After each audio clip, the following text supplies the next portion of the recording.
Vaishnavi welcome to master key TV. ఇది సామాన్యుడి స్వేచ్ఛకు సంకేతం. ఇక డీటెయిల్స్ చూసుకున్నట్లయితే పాయకరావుపేట జిల్లాలో ప్రాధాన్యత సంతరించుకున్న ఎస్సీ రిజర్వ్డ్ నియోజకవర్గంలో మరోసారి స్థానిక నినాదంతో ఒక్కసారిగా ఉలిక్కిపడింది.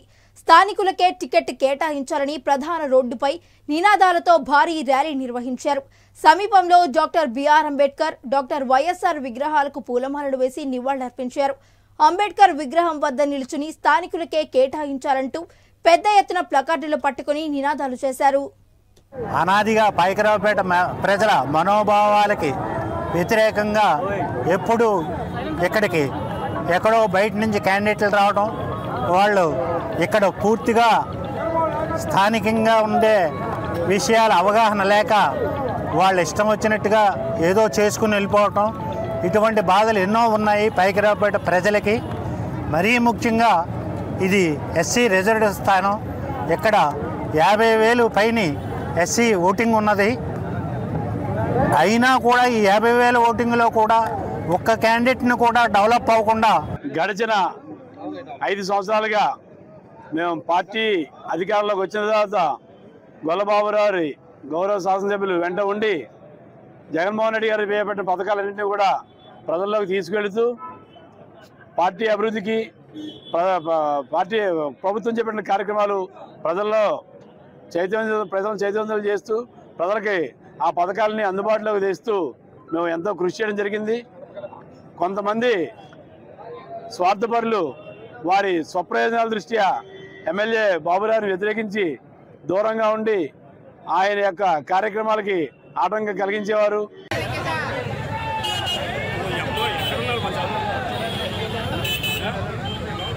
మన జగన్మోహన్ రెడ్డి గారికి అంబేద్కర్ కోనసీమ జిల్లా రామచంద్రపురంలో దొంగ నోట్ల ముఠాను పోలీసులు అరెస్టు చేశారు. ఈ సందర్భంగా డీఎస్పీ రామకృష్ణ వివరాలను వెల్లడించారు. రామచంద్రపురం రత్నంపేటలో ఒక ఇల్లు అద్దెకు తీసుకుని దొంగ నోట్లు ముద్రిస్తున్నారని తెలియడంతో ఎస్ఐ సురేష్ బాబు తన సిబ్బందితో దాడి చేయగా 75,000 దొంగ నోట్లతో పాటు తయారీకి పాల్పడిన సామాగ్రిని స్వాధీనం చేసుకున్నామని తెలియజేశారు.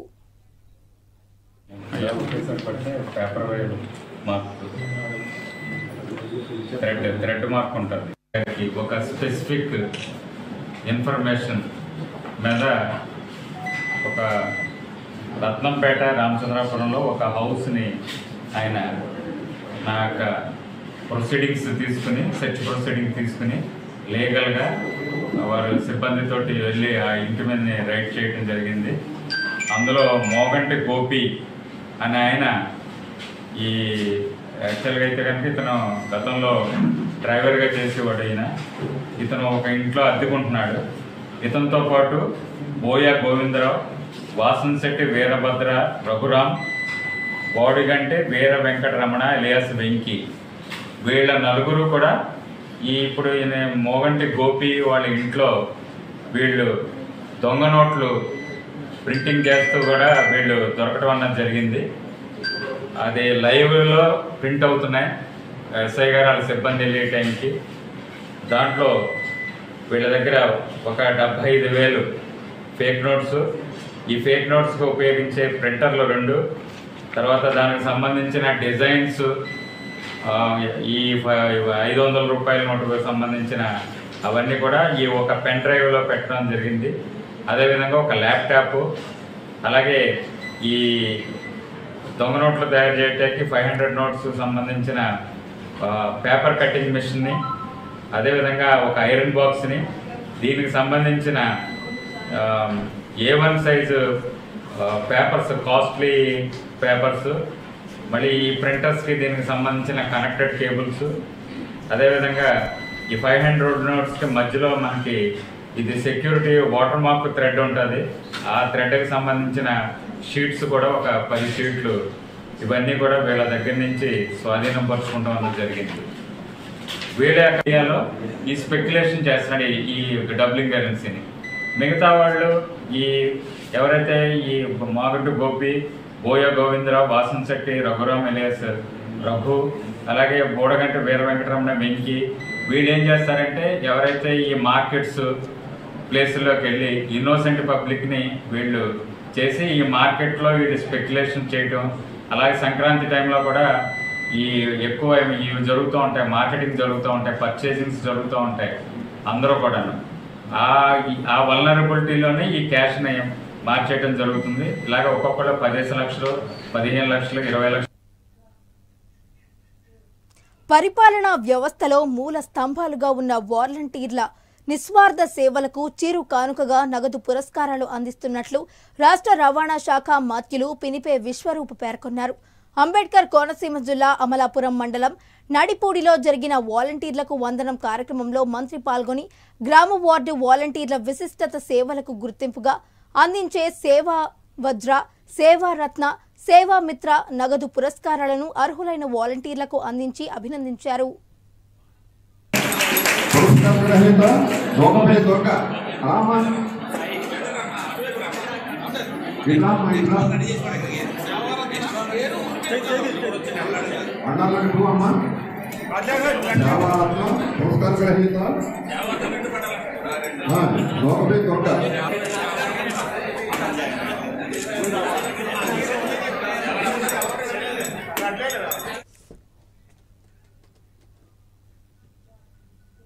చిత్తూరు జిల్లా గంగాధర్ నెల్లూరు నియోజకవర్గం కార్వేటి నగరం మండలం కార్వేటి నగరం అంతా వైసీపీ మయంగా మారింది. మండలం ఎంపీపీ లతా బాలాజీ ఆధ్వర్యంలో భారీ ర్యాలీ నిర్వహించారు. ముందుగా మండల కార్యాలయంలో వైఎస్ఆర్ విగ్రహానికి పూలమాలలు వేసి ర్యాలీని ప్రారంభించారు. ఈ సందర్భంగా కార్వేటి నగరం సర్పంచ్ ధనుంజయ వర్మ, వైసీపీ మండల కన్వీనర్ శేఖరరాజు, చందురాజు, మండల ఎంపీటీసీలు, సర్పంచులు హాజరై విజయవంతం చేశారు.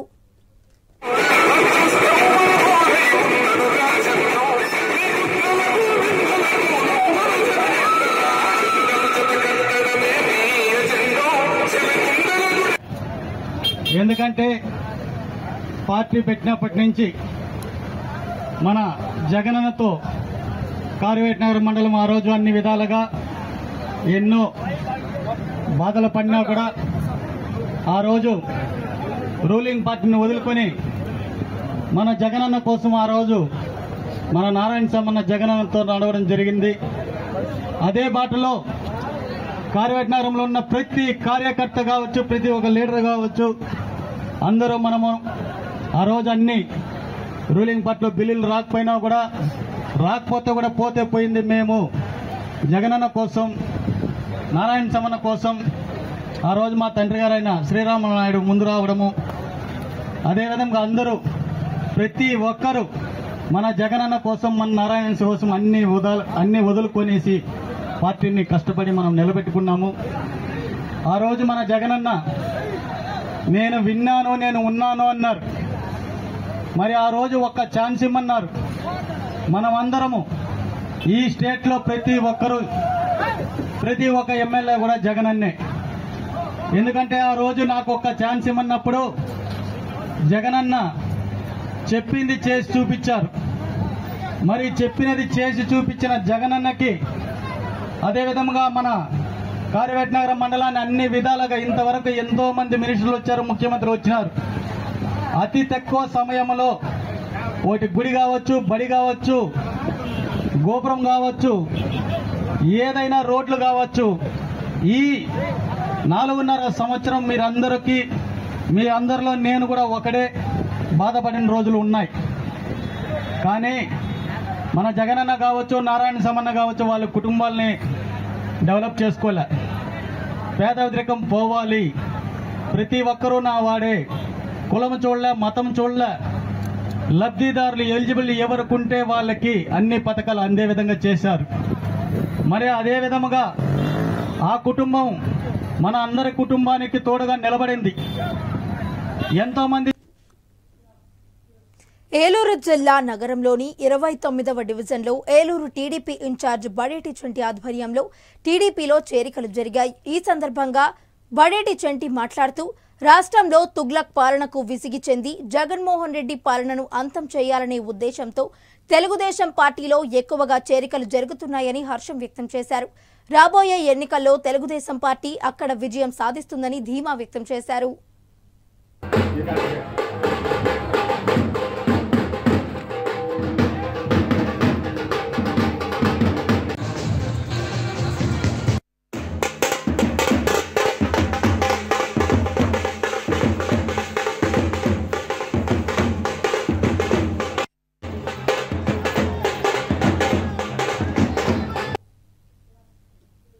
క్యాన్సర్పై అవగాహన చెందితే ఎటువంటి వ్యాధినైనా జయించవచ్చు అని inner wheel lions club of Eluru అధ్యక్షురాలు పిఎస్ లక్ష్మి అన్నారు.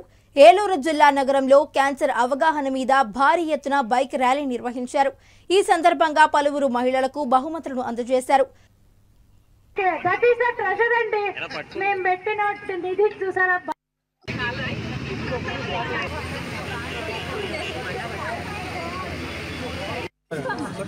అందరికీ నమస్కారం. ఈరోజు ఇన్నర్ వీల్ క్లబ్ తరఫున మరియు hotel N Shri Krishna Suzuki ఆధ్వర్యంలో క్యాన్సర్ అవేర్నెస్ ప్రోగ్రామ్ చేయటం చాలా ఆనందంగా ఉంది. ఈ క్యాన్సర్ అవేర్నెస్ క్యాన్సర్ వ్యాధి వల్ల ఈ సమాజానికి ఈ విధంగా అవగాహన పరిచే విధంగా ఉండాలని కోరుకుంటున్నాను. నమస్కారం అండి, నా పేరు గుడిమెట్ల అచ్యుత. నేను ఇన్నర్ వీల్ క్లబ్ సెక్రటరీని అండి. ఈ క్యాన్సర్ అవగాహన సదస్సు ర్యాలీ గురించి, బైక్ ర్యాలీ గురించి మేము అడగగానే నారా శేషు గారు మాకు చాలా సహాయ సహకారాలు అందించారు. ఆ సందర్భంగా ఆయన చేతుల మీదుగా మేము ఈ క్యాన్సర్ అవగాహన ర్యాలీకి సంబంధించినటువంటి ఒక పాంప్లెట్ ని కూడా రిలీజ్ చేయడం జరిగింది. ఈ సందర్భంగా మేము ట్రెజర్ హంట్ లో ఉండేటువంటి బైక్ ర్యాలీ నిర్వహించినటువంటి విజేతలకు మొదటి బహుమతిగా 5,000, రెండవ బహుమతిగా 3,000, మూడో బహుమతిగా 2,000 అనే కన్సలేషన్ బహుమతులు కూడా అందించడం జరిగింది. అలాగే ఇందులో పాల్గొన్నటువంటి యువతలకు కానీ మహిళలకు కానీ అందరికీ కూడా మేము మెడల్స్ ని, అంతేకాకుండా మనకి ఈ పింక్ ర్యాలీ అంటారండి, క్యాన్సర్ అవేర్నెస్ ర్యాలీని, అందుకు పింక్ చున్నీలతో వారందరికీ కూడా ఈ అవగాహన కల్పించాలి అని చెప్పేసేటువంటి సదుద్దేశంతో ఈ ర్యాలీని నిర్వహించి వారిని అందరినీ కూడా చైతన్యపరిచామండి. Thank you. అందరికీ నమస్కారం. ఈరోజు ఇన్నర్ వీల్ క్లబ్ తరఫున బీఆర్ఎస్ ప్రభుత్వం నిరుద్యోగ కళాకారులను మోసం చేసిందని, కాంగ్రెస్ ప్రభుత్వం నిరుద్యోగ కళాకారుల సమస్యలు పరిష్కరించడానికి సిద్ధంగా ఉందని నిరుద్యోగ కళాకారుల సంఘం నేత అన్వోస్ వెంకటేష్ అన్నారు. హైదరాబాద్లో ఆయన పాత్రికేయులతో మాట్లాడుతూ నిరుద్యోగ కళాకారుల సమస్యను రాష్ట్ర ముఖ్యమంత్రి రేవంత్ రెడ్డి దృష్టికి తీసుకువెళ్లడానికి తీన్మార్ మల్లన్న సిద్ధంగా ఉన్నాడని, ఆ తదుపరి తొలి వెలుగు రఘు అన్న ఆఫీసుకు వెళ్లడం జరుగుతుందని ఆయన తెలిపారు. అవి పట్టుకొని నిరుద్యోగ కళాకారులకు కళాభివందనాలు. హైదరాబాద్లోని ఉప్పల్ బస్ డిపో దగ్గర బిగ్ బజార్ ఎదురుగా మన పార్క్ హాస్పిటల్ పక్కకే మన తీర్మార్ మల్లన్న గారి క్యూనిస్ ఆఫీస్ ఉన్నది. కాబట్టి నిరుద్యోగ కళాకారులు ప్రతి ఒక్కరూ డ్రెస్ కోడ్, మీకు సంబంధించిన ఫైల్స్, మీకు సంబంధించిన ఎవిడెన్స్ అవి పట్టుకొని మీరు క్యూనిస్ ఆఫీస్కు రావాల్సిందిగా మేము కోరుతున్నాం. ఎందుకంటే గతంలో మన బీఆర్ఎస్ ప్రభుత్వం ఉన్నప్పుడు అక్కడ పోయి మన గోసలు చెప్పుకోవడం జరిగింది. ఇప్పుడు మన ప్రభుత్వం వచ్చింది కాబట్టి ఇప్పుడు తీర్మార్ మల్లన్న గారికి మన ముఖ్యమంత్రి గారికి చాలా దగ్గర సంబంధాలు ఉన్నాయి. కాబట్టి మన విషయాన్ని ఆయన దృష్టికి తీసుకుపోయి ఆయన దగ్గరికి తీసుకుపోయే ఆలోచనలో తీర్మార్ మల్లన్న ఉన్నాడు. కాబట్టి మనం నిరుద్యోగ కళాకారులం శనివారం నాడు నైటే బయలుదేరాలి. ఎందుకంటే ఆ ఆదివారం ఉదయం మనకు లైవ్లో వస్తాం కాబట్టి, క్యూనిస్ లైవ్లో వస్తాం కాబట్టి 7 గంటల వరకే అక్కడ ఉండాలి. లైవ్ అనేది పొద్దున 7 గంటలకే స్టార్ట్ అవుతుంది కాబట్టి 7 గంటల వరకే ఉండాలి. ఆదివారం ఉదయం 7 గంటల. సన్నిహితులతో కాలినడకన తిరుపతి, సింహాచలం, తిరుపతి వెంకన్న కళ్యాణోత్సవాలు నిర్వహించిన తాను అన్ని మతాలను సమానంగా గౌరవిస్తానని ఎమ్మెల్యే ద్వారంపూడి చంద్రశేఖర్ రెడ్డి స్పష్టం చేశారు. రాజకీయాల్లో కొనసాగుతున్న తాను ముస్లింల కోసం కొత్త మసీదుల నిర్మాణం, షాదీఖానాలు, శ్మశాన వాటికలను అభివృద్ధి చేశారని తెలిపారు. క్రైస్తవులకు కమ్యూనిటీ హాల్స్ నిర్మాణంతో పాటు చర్చిల అభివృద్ధికి సొంత నిధులు వెచ్చించి త్వరలోనే రాతి కట్టడంతో జగన్నాథపురం శివాలయం సిద్ధమవుతోందని తెలిపారు. జరుగుతుంది. అదేవిధంగా ఈరోజు పేపర్లో చూసాను, నేను ఈ మధ్యకాలంలో ఈ ఫాలోఅవుట్ తక్కువైంది. ఈ మధ్య పేపర్ నేను ఓడిపోతానన్న భయంతో దొంగ ఓట్లు చేసేసానంట. అసలు ఏం మాట్లాడుతున్నారా బాబు నువ్వు? అసలు అదే అన్నాను, నువ్వు బాగా చదువుకున్నా బాగుంటారా బాబు, నాకు ప్రశాంతంగా ఉన్నావు. నువ్వు అలా బాగా చదువుకోలేదు, 7th క్లాస్ వరకు చదివావు. దాంతో నా పరిస్థితి ఎలా తయారవుతుంది? నువ్వు మాట్లాడే ప్రతిదానికి నేను సమాధానం చెప్పే పరిస్థితికి వచ్చాను. చిన్నపిల్లడు మాట్లాడతారు, అలా మాట్లాడుతున్నావు. ఓట్లు తొలగించడానికి కానీ ఓట్లు జాయిన్ చేసుకోవడం అంటే చాలా కష్టమైన పని ఈ రోజుల్లో. గతంలో మీ తెలుగుదేశం పార్టీ 2019లో మీ తెలుగుదేశం పార్టీ ముందున్నప్పుడు చాలా ఈజీ, ఒక ఎంఆర్ ఆఫీస్లో ఒక ఆర్డీ ఆఫీస్లో కూర్చుంటే ఓటు జాయిన్ చేయాలన్నా ఓటు తొలగించాలన్నా చాలా ఈజీగా ఉండేది. ఈ రోజు ఒక ఓటు తొలగించాలన్నా ఒక ఓటు జాయిన్ చేయాలన్నా మరి నీకు తెలుసో తెలియదు, వెనకాల తొత్తులు చెప్తే నువ్వు మాట్లాడుతున్నావు. నీకేం ప్రాసెస్ తెలియదు, ప్రొసీజర్ తెలియదు. ఒక ఓటు తీయాలి అంటే బిఎల్ఓ సంతకం పెట్టాలి. బిఎల్ఓ సంతకం పెట్టాలి అంటే బిఎల్ఓ లాగిన్ నుంచి ఏఆర్ఓ లాగిన్కి వెళ్ళాలి.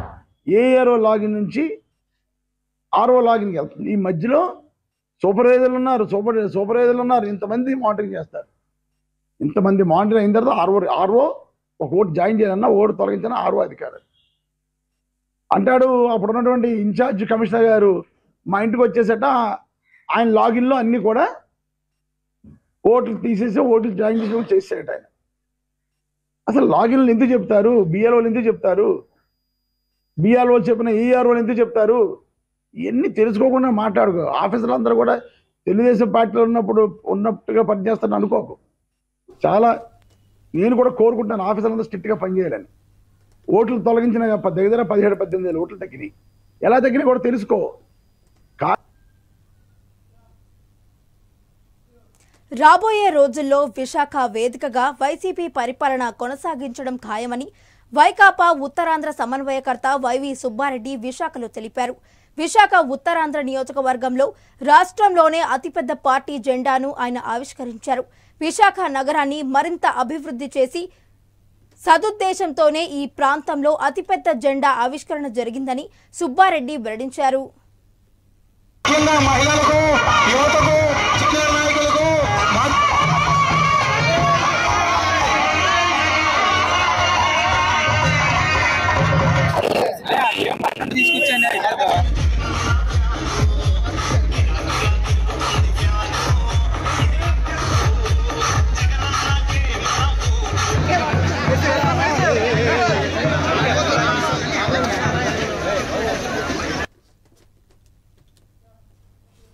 వనపర్తి మున్సిపాలిటీలో ప్రత్యేక అధికారులు ఆడిట్ నిర్వహిస్తున్నారు. మున్సిపాలిటీకి వస్తున్న ఆదాయం, చేస్తున్న ఖర్చులు, మున్సిపల్ సిబ్బంది జీతభత్యాలు వంటి అనేక అంశాలకు సంబంధించిన పత్రాలను, మినిట్ బుక్కులను క్షుణ్ణంగా పరిశీలిస్తున్నారు.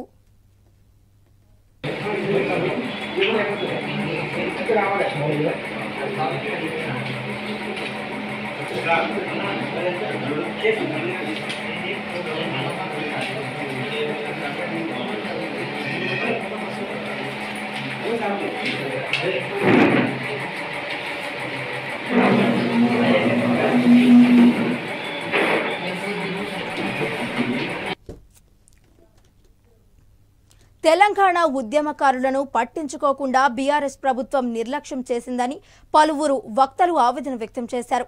హైదరాబాద్లోని సెంట్రల్ కోర్టు హాల్లో తెలంగాణ ఉద్యమకారుల సమ్మేళనం రౌండ్ టేబుల్ సమావేశం నిర్వహించారు. మాజీ సీఎం కేసీఆర్ ఉద్యమకారులను నిర్లక్ష్యం చేయడం వల్ల ప్రజలు తగిన బుద్ధి చెప్పారని అన్నారు. కాంగ్రెస్ ప్రభుత్వం ఉద్యమకారులను గుర్తించి 250 గజాల భూమిని, అనేక సౌకర్యాలు కల్పించాలని వారు డిమాండ్ చేశారు. తెలంగాణ ఇచ్చిన తల్లి సోనియమ్మతో కూడా మాట్లాడి 250 గజాలతో పాటు 25,000 పింఛని, 25 లక్షల రూపాయలు ఖచ్చితంగా ఇల్లు కట్టుకోవడానికి ఇవ్వాలి. తెలంగాణ ఉద్యమకారులకు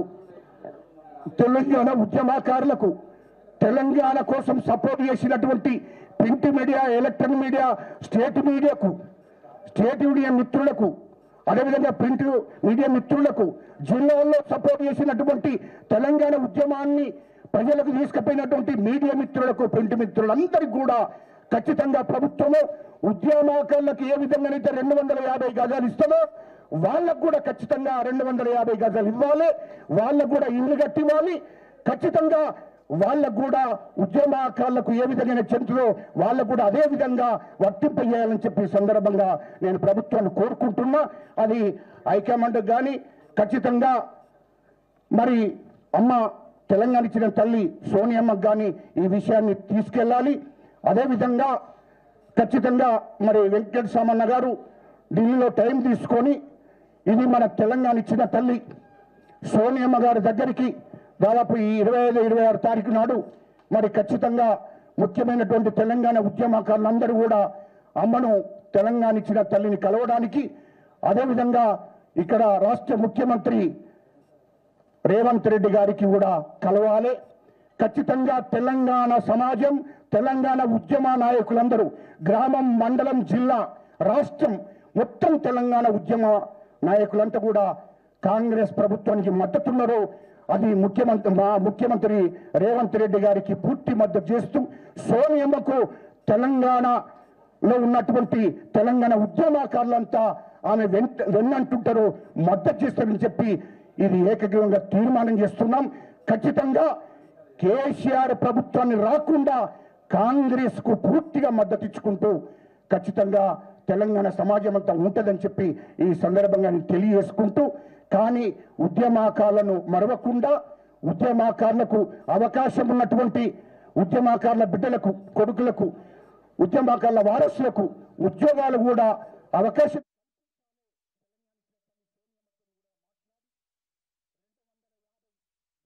తెలంగాణ రాష్ట్ర ఫైనాన్స్ కమిషన్ చైర్మన్ గా సిరిసిల్ల రాజయ్య బాధ్యతలు చేపట్టారు.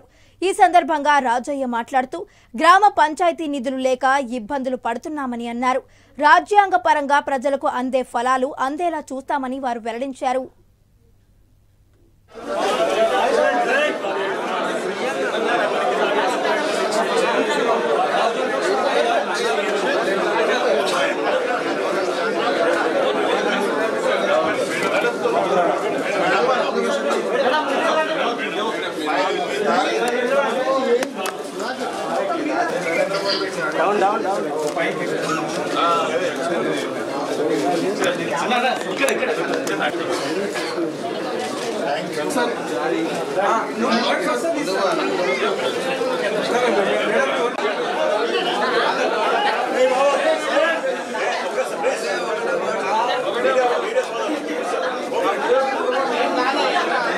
అందరికీ నమస్కారం.